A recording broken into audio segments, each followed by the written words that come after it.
What was the significance of Galadriel's gifts to the Fellowship? They were hand-picked and chosen with the benefit of Galadriel's foresight. So, why those gifts?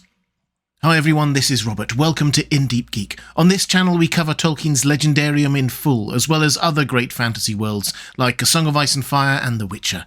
If you're new here, welcome.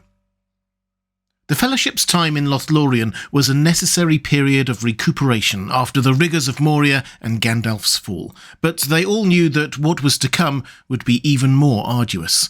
To aid them on their path, the elves gave them gifts, some for the Fellowship as a whole, and others were more personal. All were useful, and not just in a, well, that'll come in handy way. They each showed themselves to be the result of Galadriel's foresight as to exactly what the Fellowship would need, and were magical in a way that perhaps defies description. First, we have the 3 boats. These were probably the most straightforward of the gifts. They allowed the Fellowship to paddle their way down the Anduin River as far as the Rhodos waterfall. But these were more than just a transport option. The Fellowship had been expecting to hike on foot from Lorien.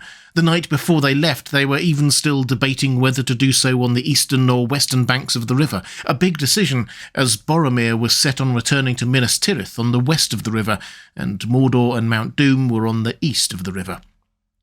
Giving the Fellowship boats allowed Aragorn to delay that decision for several days, and also kept them ahead of the band of Uruk-hai from Isengard that were hunting them at the time without them knowing it. The boats were grey, steered with paddles shaped like leaves, and light enough that Aragorn thought it possible to carry them and re-embark in the river south of the falls. On them was a virtue to not sink, either from rough waters or taking on too much draught. Boromir's funerary boat survived unscathed the mighty waterfall of Rhodos, and without anyone to steer it, sailed itself down the entirety of the Anduin and out into the sea, granting him the honour his death deserved. Waiting within the boats was the next gift, 3 grey ropes, each long and thin but strong, and silken to the touch. They were made from hithlane, spun from the fibres of Malon tree's bark. Knots tied with them were as tight or as loose as needs demanded, as evidenced by Sam and Frodo's descent into a crevasse in the Emyn Muil. It bore their weight as they climbed down, but came completely loose at a pull. Again, magical and extremely useful at a critical point in the Ringbearer's path. Then we have the elven cloaks given to all the members of the Fellowship. These were nice cloaks capable of keeping the wearer warm in cold climates and cool in the heat, but their biggest advantage was that they provided magical camouflage. They would appear brown and green in the forest or dark grey at dusk, whatever was most able to camouflage the wearer. Even in daylight amid the rolling hills of Rohan, the riders of the Riddermark did not perceive Aragorn, Gimli and Legolas passing them by, despite the 3 making no attempt to hide. Impressive stuff. These cloaks were clasped together by brooches fashioned like beech leaves, verdant but veined with silver. As the Uruks were trafficking him to Isengard, Pippin managed to plant his brooch in the ground beside the orcs' columns, so that someone tracking their trail would come across the clue.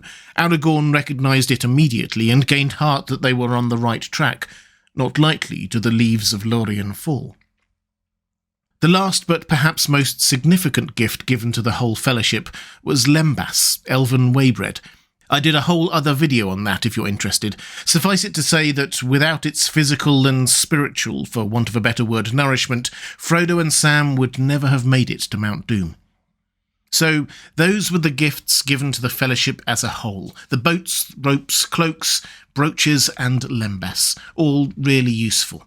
In addition to this, Galadriel gave each member of the Fellowship a personal gift from her. To Boromir, she gave a belt of gold. It's easy to see this as just a random gift, but again I think there is foresight here. It's not something that would be useful on a stealth mission, like the rest of the Fellowship was soon to undertake, but it is something that adds finery to a funeral costume. Elsewise, Boromir's body would be put on that boat in his travel leathers and armour, and it helped confirm the truth of Frodo's story for Faramir and allowed him to grieve for his dead brother. Merry and Pippin similarly got small silver belts, each with a clasp wrought like a flower, although, to be honest, they're probably the least noteworthy of the gifts. I'm sure they were lovely, though. Legolas, however, got a new bow and a quiver full of arrows. The bow was strung with elf hair, and it was clearly much better than the one he previously had. It came in useful very soon, not just in his epic contributions at Helm's Deep and the Pelennor Fields, but also when they were still only a few days out of Lothlorien, shooting down out of the sky a descending fell beast ridden by one of the Nazgul. It was a shot praised by the rest of the Fellowship, and if he'd missed, the stealth mission would have been in grave danger. Gimli's gift was 3 hairs from Galadriel's head. There are many layers of meaning to this, going deep into Tolkien's legendarium, and it's clear that Gimli treasured it above any other possible gift. Perhaps I'll do a separate video on that someday, but for now let's recognise it for what it is at base, a favour granted by a noble lady to her champion. Gimli was taking on the role of a knight, upholding her honour as he went on a valiant quest. If you're getting images of Arthurian knights at this point, you're not far off. Aragorn was not a stranger to Galadriel. Indeed, he was engaged to her granddaughter, so his 2 gifts were similarly personal. The first was a sheath for the sword Anduril, freshly reforged from the shards of Narsil, which prevented it from becoming stained or broken in battle. Remember, the last time Narsil was used against Sauron, it broke. Galadriel was ensuring that this wouldn't happen this time. Second, Galadriel gave Aragorn a wedding present in anticipation of his nuptials to her granddaughter Arwen. In Noldorin culture, this was customarily a jewel upon a chain or collar, but the jewel given to Aragorn was far from customary. This was the Elessar, meaning elf stone, a great stone of a clear green set in a silver brooch that was wrought in the likeness of an eagle with outspread wings. Upon putting it on, scales fell from the Fellowship's eyes, and they saw for the first time the weather-worn ranger as tall and kingly. The Elessar had been made by Celebrimbor, one of his greatest works. Someone who peered through it would see burnt or broken things as they were before being destroyed, and whoever held it had the power to undo such damage and beautify the land around them.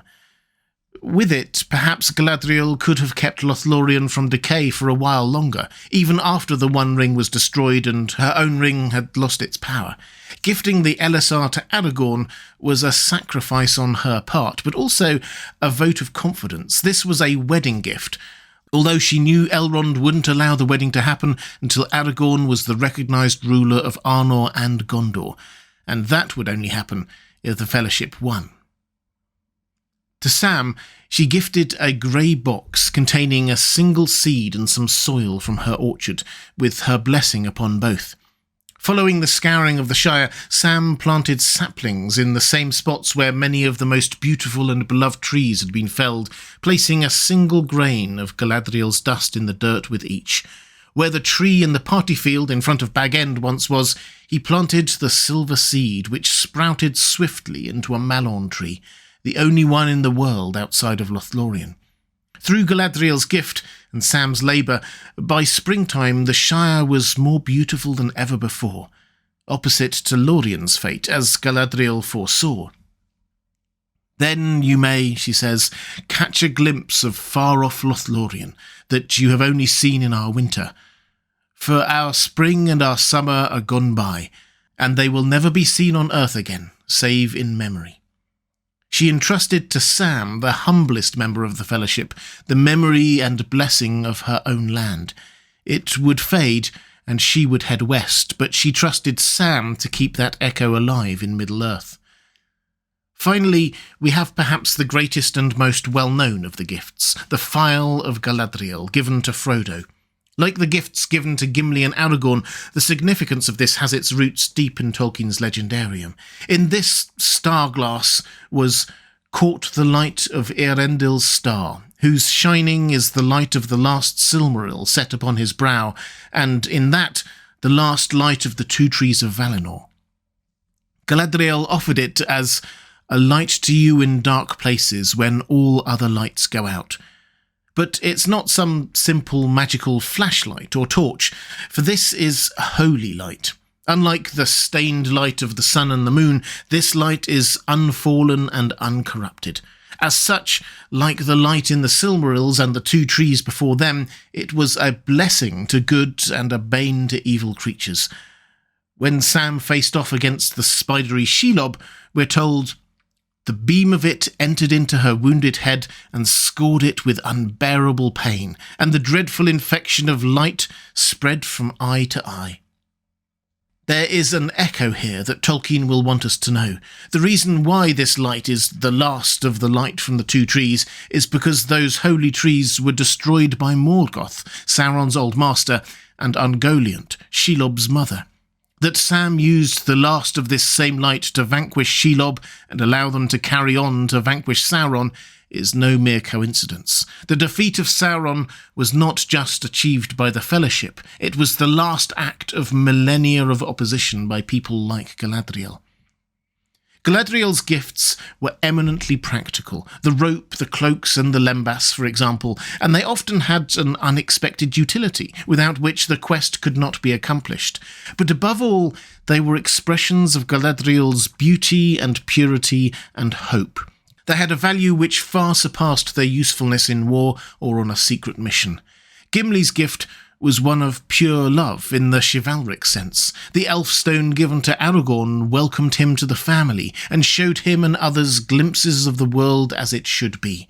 The phial of Galadriel gave hope and light in the darkest of places, and Sam's box of dirt and a single seed from Lorien, she didn't need to give Sam that gift then. She would see him again a couple of times after Mount Doom, but in carrying that box deep into Mordor and back, he carried her hope and promise of a restored world with him, a hope and a promise that she knew that he would deliver on. If you'd like to see more videos like this diving deep into Tolkien's Legendarium, there's a playlist appearing now on the left of your screen. Or if you'd like to support this channel on our journey, thank you. There's a button on the right of your screen to help you do that. That's all for this time. Thanks for watching. I'll see you again soon.